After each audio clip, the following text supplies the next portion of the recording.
ego crucifixion. The man with the hat is watching me and keeping everything under his hat.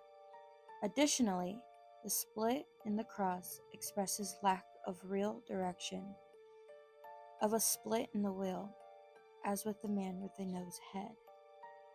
By mid-May, the changes were even more pronounced.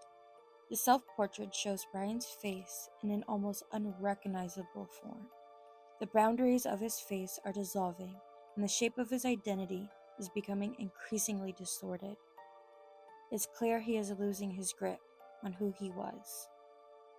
As the ending of May 1991 arrived, Bryan's paintings became more chaotic.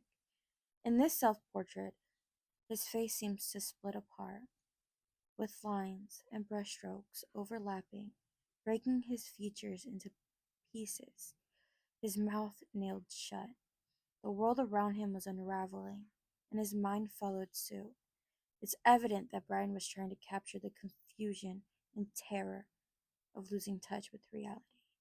Bryan's portraits continued to reflect his deteriorating state. This painting from May 23rd, 1991, shows how his mind continued to fragment.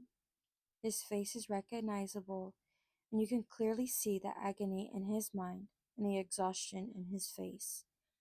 His world around him became blue from the stopping of his antidepressants.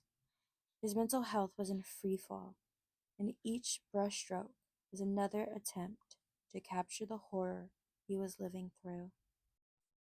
By July of 1991, Bryan was in a place where words could no longer express what he was going through.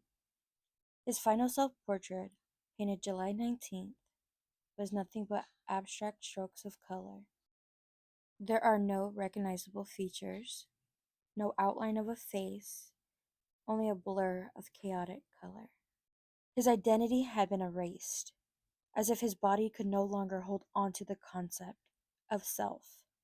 In the summer of 1991, after completing this painting, Bryan Charney took his own life.